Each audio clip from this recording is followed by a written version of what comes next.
Exhaustion and terrible wages had finally pushed Adelaide past the point of fear. So when the city's most terrifying man pointed a loaded Glock at her chest, she simply wiped the spilled coffee from her stained apron. "Shout at me again," she hissed, completely out of patience, "and I'll end you." His reaction defied all belief. The neon sign outside Gina's all-day breakfast flickered with a persistent, annoying buzz, casting a sickly pink glow over the rain-slicked pavement of 9th Avenue. Inside, the air was thick with the smell of stale grease, burned filter coffee, and the quiet desperation of a 3 a.m. Tuesday shift in Hell's Kitchen. Adelaide Callahan leaned heavily against the laminate counter, rubbing the back of her neck. At 28 years old, and proudly wearing 280 pounds on her 5'7" frame, Bear was a woman who took up space in a world that constantly demanded she shrink. Her feet, crammed into orthotic work shoes, throbbed with a dull, rhythmic ache. Her pink uniform was tight across her broad shoulders and wide hips, stained with the remnants of an 8-hour shift that had inexplicably morphed into a double. She was tired, her lower back was screaming, and she was in no mood for nonsense. The bell above the door didn't just jingle, it shattered the quiet. The cold night air rushed in, bringing with it 3 men who carried an aura of absolute violence. The temperature in the diner seemed to drop 10 degrees. The 2 men flanking the leader were built like brick walls, their eyes scanning the empty diner with the practiced paranoia of apex predators. But it was the man in the center who sucked the oxygen out of the room. Maximilian Rossetti. Even Bear, who made it a point to mind her own business and stay out of the local gossip, knew who he was. The Rossetti family ran the docks, the local unions, and half the underground casinos in the tri-state area. Maximilian was the underboss, a man whose tailored Italian suits barely concealed the savage brutality that had earned him his reputation. Rumor had it he had personally buried 2 rival gang members alive under the fresh concrete of the new Hudson Yards development. He was tall, rigidly imposing, with dark eyes that looked like they had never seen a joke, let alone laughed at one. Gina, the diner's owner, was usually asleep in the back office, leaving B to manage the graveyard shift. Right now, B thanked God Gina wasn't out here. The older woman would have fainted. Maximilian didn't wait to be seated. He walked straight to the largest corner booth, the one with the ripped red leather, and slid in. His men took the adjacent booths, sitting facing the door. B took a deep breath, grabbed a fresh order pad, and walked over. She didn't scurry. She didn't coo. She just lumbered over with the heavy, deliberate steps of a woman whose feet felt like they were walking on glass. "What can I get you?" she asked, her voice flat, offering neither a smile nor a tremble. Maximilian didn't look up from his phone. "Black coffee. A steak, rare. If it's cooked past breathing, I'll have my men burn this place to the ground." His voice was low, gravelly, and laced with an arrogant dismissal that immediately made B's blood pressure spike. "1 rare steak. Coffee," B muttered, turning on her heel. 10 minutes later, she returned carrying a tray. She placed the thick white ceramic mug of black coffee on the table. As she reached over to set down the plate with the steak, one of Maximilian's massive bodyguards suddenly shifted in his seat, knocking his heavy elbow hard into B's hip. The impact threw B off balance.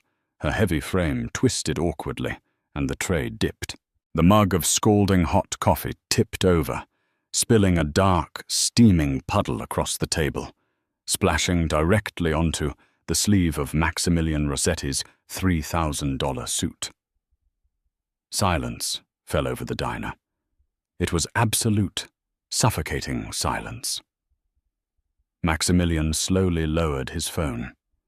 He looked at the brown stain spreading across his pristine grey cuff, and then his dark, furious eyes slowly drifted up to meet B's.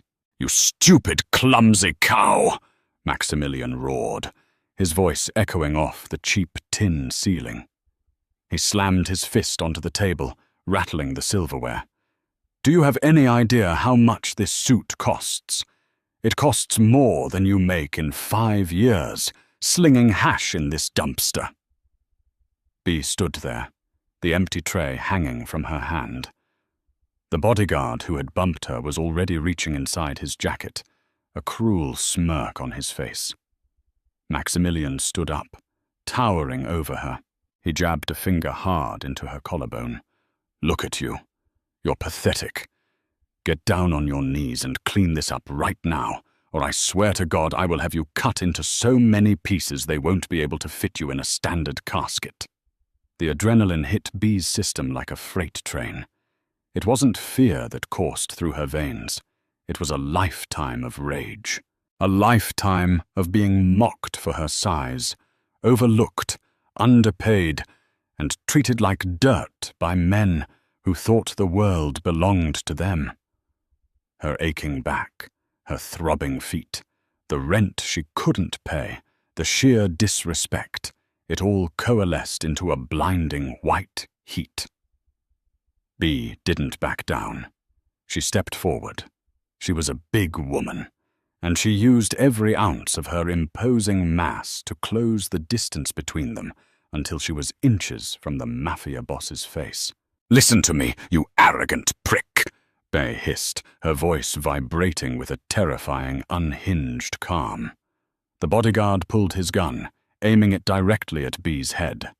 Maximilian held up a hand, stopping his man, his eyes locked onto B in sudden, stunned disbelief. "I have been on my feet for 16 hours, Bea continued, her voice rising in volume and intensity. "My feet are bleeding, my back is killing me.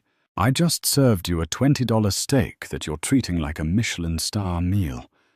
Your gorilla over there bumped into me. So you're going to sit your tailored ass back down, and you are going to wait quietly while I get a rag." Maximilian opened his mouth to speak, a vein throbbing dangerously in his neck. B leaned in closer, pointing her thick, calloused finger right between his eyes. "Shout at me again, and I'll end you. I will take this steak knife, and I will show you exactly how I carve up a pig. Do we understand each other?" For a full 10 seconds, the diner was paralyzed. The hum of the neon sign was the only sound in the world.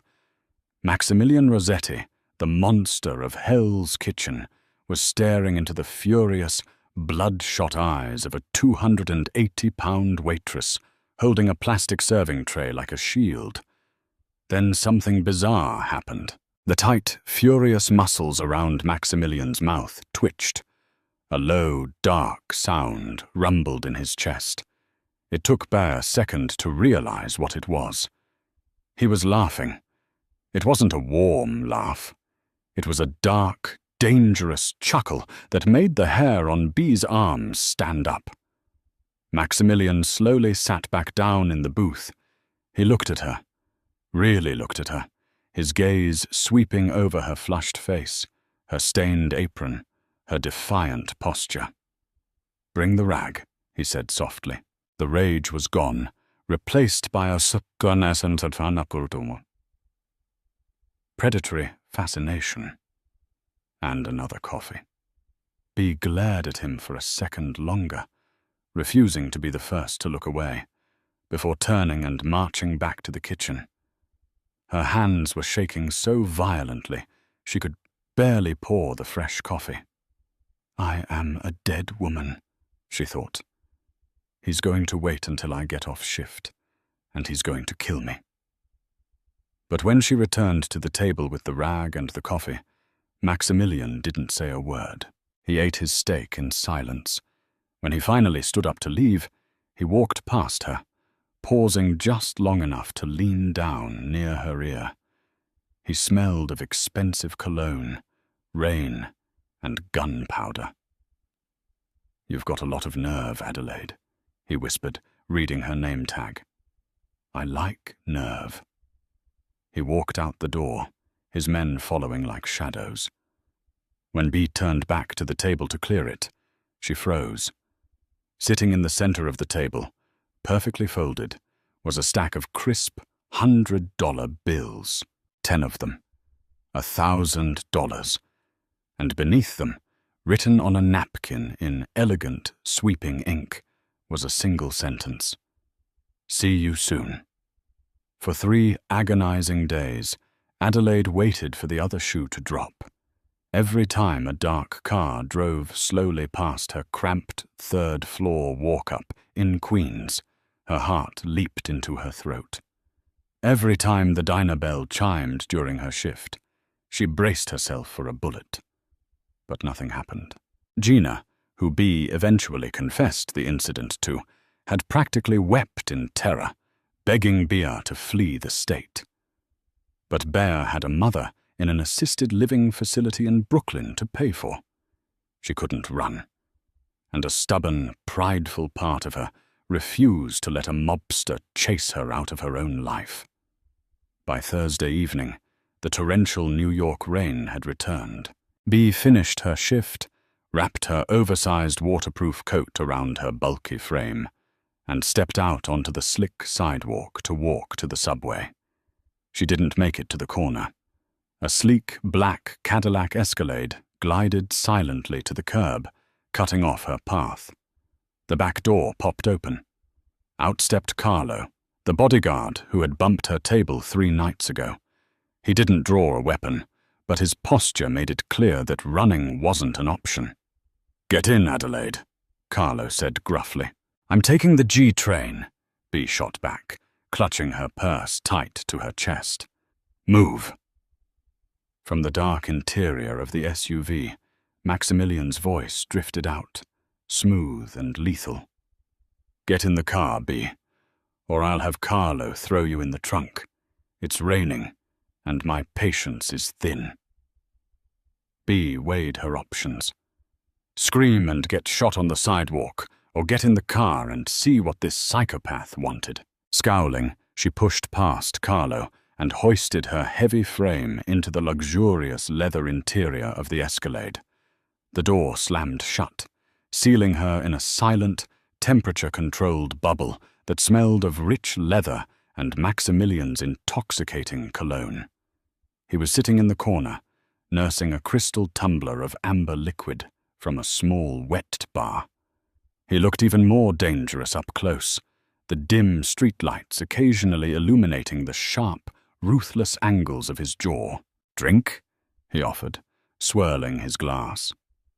"I don't drink with mobsters," Bea snapped, crossing her arms over her chest, trying to ignore how fast her heart was beating. "Are you going to kill me or what? Because I have to visit my mother tomorrow, and I need to cancel if I'm going to be at the bottom of the East River." Maximilian actually smiled. It was a terrifying, beautiful sight. "You really don't fear anything, do you? A woman your size, living paycheck to paycheck, threatening the underboss of the Rossetti Syndicate. It's fascinating." "My size?" Bea bristled, her eyes narrowing. "Is that what this is? A freak show for you? You want to mock the fat girl before you put a bullet in her?" Maximilian's expression darkened instantly. He leaned forward, the amusement vanishing. "Never say that. I don't mock you, Adelaide. Quite the opposite. In my world, everyone cowers. Everyone lies. Skinny, beautiful women throw themselves at my feet for a scrap of my money, and tough men piss themselves when I walk in the room. But you stood there, 280 pounds of absolute fury, and you offered to butcher me like a pig." He leaned back, taking a slow sip of his drink. "It was the most honest thing I've experienced in a decade." Bea stared at him, bewildered. "So you kidnapped me to give me a compliment?" "I didn't kidnap you. I'm giving you a promotion," Maximilian said calmly. He reached into his suit jacket and tossed a thick manila envelope onto Bee's lap. "What is this?" "The deed to Gina's all-day breakfast," Maximilian said. "Gina was very eager to sell when I offered her 3 times the market value. She's moving to Florida. You are now the sole owner and manager." Bee's jaw dropped. She stared at the envelope, then at Maximilian. "You bought my diner. Why?" "Because I need a front," Maximilian said, his tone shifting from amused to deadly serious. "The Moretti family is moving in on my territory. They're watching my warehouses, my clubs, my casinos. I need a place to conduct private business, a place to hold certain sensitive items.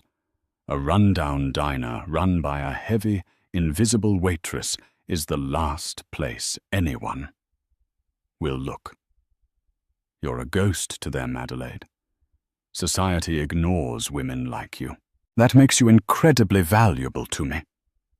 The insult wrapped in a compliment stung, but the undeniable truth of it hit Bee hard. She was invisible to most people. To society, she was just the fat girl pouring coffee. "And if I say no?" Bea asked quietly. "You won't," Maximilian replied smoothly. "Because I know about your mother's medical bills. I know about your crippling debt. You run the diner. You hold my packages when I drop them off. You ask no questions. In return, you get the profits of the diner, and I deposit $10,000 a month into an offshore account for you." Bee's mind spun. 10,000 a month. It was life-changing money. It meant her mother wouldn't be kicked out of her facility. It meant Bea could finally afford a life. But the cost was tying herself to a monster. "Why should I trust you?" she asked, her voice wavering for the first time. "You could just use me and kill me when you're done." Maximilian reached across the wide console. His large, calloused hand gently wrapped around Bee's thick wrist. His touch sent a bizarre, electric shock straight up her arm. He pulled her slightly closer, his dark eyes locking onto hers with an intensity that made her breath hitch. "Because, Adelaide," he murmured, his voice dropping to a dangerous whisper, "if I wanted you dead, you'd be dead. I want you alive, and I want you exactly as you are. Fierce, unyielding." He released her wrist, though his eyes never left hers, "and heavy enough to throw her weight around when necessary." The car rolled to a smooth stop. Bea looked out the window. They were parked directly in front of her apartment building. "You start as owner tomorrow," Maximilian said, turning his attention back to his drink. "Don't disappoint me." Bea grabbed the envelope and practically scrambled out of the SUV, her heart hammering wildly against her ribs. She stood on the wet pavement, clutching the deed to the diner as the Escalade pulled away, disappearing into the rainy New York night. She had just made a deal with the devil. But as she looked down at the thick envelope in her hands, Adelaide realized something terrifying. She wasn't entirely sure she wanted to run away. The game had just begun, and the fat waitress was holding the board. The transition from exhausted employee to business owner happened overnight, but Adelaide didn't change her uniform. She still wore the pink dress, still tied her thick hair back with a cheap elastic, and still worked the graveyard shift. The only difference was that now, when the supplier from Cisco tried to overcharge her for frozen hash browns, she slammed the invoice on the counter and threatened to take her business to Arthur Pendleton's wholesale down the street. For the first 3 weeks, the packages Maximilian mentioned didn't arrive. Instead, Maximilian did. He came in every Tuesday and Thursday at 2 a.m., always flanked by Carlo and another massive enforcer named Tommy. Maximilian would sit in his usual ripped leather booth, order a black coffee and a rare steak, and watch her. They rarely spoke more than a few sentences, but the air between them crackled with an unspoken heavy tension. He watched the way she moved, unapologetically taking up space, barking orders at the new fry cook, Thomas, and effortlessly hauling 50-pound sacks of flour from the delivery truck to the pantry. To the rest of Hell's Kitchen, she was just Bea, the heavy-set, loud-mouthed diner owner. To Maximilian, she was the safest vault in New York City. The illusion shattered on a freezing Friday night in late November. Maximilian hadn't shown up for his usual Thursday visit. Instead, at 3:15 a.m., the diner door swung open and Carlo walked in alone. He looked pale, sweating despite the chill, and he was clutching a nondescript, heavily taped cardboard box. "Put this in the back," Carlo muttered, his eyes darting toward the front windows. "Bottom of the deep freeze. Do not open it." Bea wiped her hands on her apron, taking the box. It was surprisingly light. "Where's Maximilian?" "Busy," Carlo snapped. "Just do it, Adelaide." She carried the box into the walk-in freezer, burying it under a stack of frozen beef patties. But as she walked back out to the kitchen, her instincts flared. Something was wrong. Carlo had been with Maximilian during the coffee-spilling incident. He was usually arrogant, cruel, and painfully loyal. Tonight, he looked like a rabbit caught in a snare. An hour later, the diner bell chimed. 3 men walked in. They weren't Maximilian's men. They wore cheap leather jackets, and they didn't bother pretending to be customers. The man in the front was Lorenzo Moretti, the nephew of the rival syndicate's boss. He was lean, overly cologned, and had a nasty scar running through his left eyebrow. "We're closed," Bea said loudly, stepping out from behind the counter. She crossed her thick arms, planting her feet. Lorenzo smirked, looking her up and down with obvious disgust. "I don't want a burger, sweetheart. I want the box Rossetti's dog dropped off here an hour ago." Bea didn't blink. "I don't know what you're talking about. The only boxes I get are from my produce guy, and unless you want a crate of bruised tomatoes, you need to get out of my diner." Lorenzo pulled a suppressed pistol from his jacket, pointing it squarely at Bea's broad chest. "Listen to me, you fat cow. I know it's here. Hand over the drives, and maybe I'll let you live to see breakfast." For a split second, fear iced Bea's veins. These weren't men she could intimidate with a steak knife. But then the old familiar rage bubbled up. Fat cow. It was always the same insult. "You want to look?" Bea asked, her voice dangerously calm. She took a step back, gesturing toward the swinging kitchen doors. "Be my guest.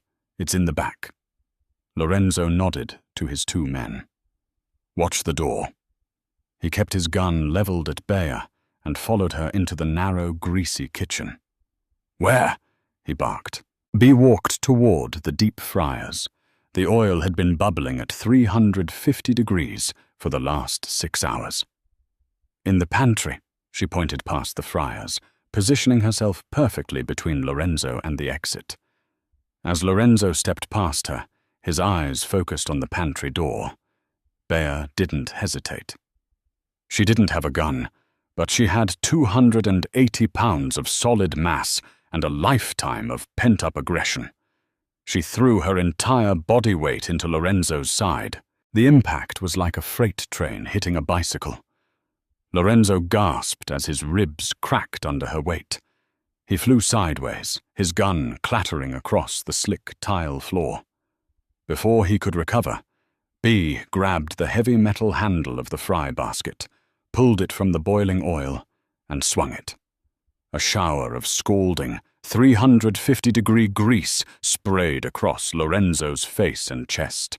His screams were deafening. He thrashed on the floor, clawing at his burning skin. Hearing the screams, the two men in the front rushed the kitchen doors. Bea was already moving. She grabbed the fire extinguisher off the wall, pulled the pin, and as the doors swung open, she blasted a blinding cloud of white chemical foam directly into their faces. Coughing and blinded, the men stumbled backward. Suddenly, the front windows of the diner shattered under a hail of gunfire. Bea dropped to the floor, covering her head as glass and cheap laminate rained down. The deafening roar of automatic weapons tore through the diner. It lasted for 10 agonizing seconds before dead silence fell. "Adelaide!" The voice was rough, panicked. "Maximilian." Bea crawled out from the kitchen, covered in fire-retardant powder and grease. Maximilian was standing in the ruined diner, a smoking assault rifle in his hands. His men were dragging the bodies of Lorenzo's enforcers out the door. Maximilian dropped the rifle and rushed over, grabbing Bea by the shoulders and hauling her to her feet. His dark eyes frantically scanned her body for bullet holes. "Are you hit? Did they hurt you?" "I'm fine," she coughed, brushing powder off her apron. She pointed a thick finger toward the kitchen. "Lorenzo Moretti is in there. He's a little crispy." Maximilian stared at her, then walked to the kitchen doors. He looked down at the whimpering, severely burned mobster on the floor. When Maximilian turned back to Bea, the look of pure, unadulterated awe on his face was unmistakable. "You took down Lorenzo Moretti with a fry basket," Maximilian whispered. "He called me a fat cow," Bea said, adjusting her crooked name tag. "I told you what happens when people disrespect me." Maximilian actually laughed, a real, genuine sound that echoed in the destroyed diner. But the smile faded quickly. "Carlo sold us out. That box he brought you. It's a decoy. The real ledger is safe, but Carlo tipped off the Morettis, hoping they'd raid this place and kill you, tying up loose ends while he made off with my money." Bea's eyes widened. "Carlo set me up?" "He underestimated you," Maximilian said, stepping closer. "We all did, except me." He reached out, his thumb gently wiping a streak of soot off her cheek. The touch was intimate, startlingly tender amidst the blood and broken glass. "I knew from the moment you threatened me with that steak knife that you were different, Adelaide. You don't hide. You don't break. You are the strongest woman I have ever met." Bea swallowed hard, looking up into his dark, intense eyes. "So what happens now? My diner is destroyed." "It's not your diner anymore," Maximilian murmured, stepping so close she could feel the heat radiating from his chest. "It's a liability. But you are an asset. Carlo is dead. I handled him on the way here. I need someone by my side who isn't afraid of the monsters in the dark. Someone who can stand her ground." "You want me in the Mafia?" Bea asked, a wry, disbelieving smile touching her lips. "I don't know how to shoot a gun, Maximilian."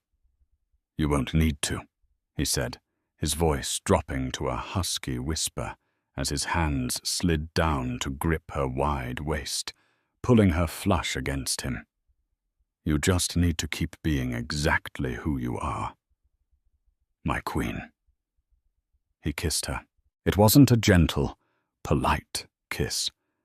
It was bruising, demanding, and tasted of adrenaline and danger. Bea's hands, still trembling slightly, reached up to grip the lapels of his ruined suit. She kissed him back with all the fierce, unyielding passion that society had told her she wasn't allowed to have. When they finally broke apart, the sirens were wailing in the distance. The police were coming. "We need to go," Maximilian said, keeping one arm firmly wrapped around her waist. Adelaide looked back at the ruined diner, the place where she had been invisible, overworked, and disrespected for years. Then she looked at the feared Mafia boss who was holding her like she was the most precious, powerful thing in the world. She wasn't the fat waitress anymore. "Let's go," Bea said, stepping over the shattered glass, her head held high. She walked out into the neon-lit New York night, leaving the pink uniform behind. Forever. The game was over, and the Queen had taken the board.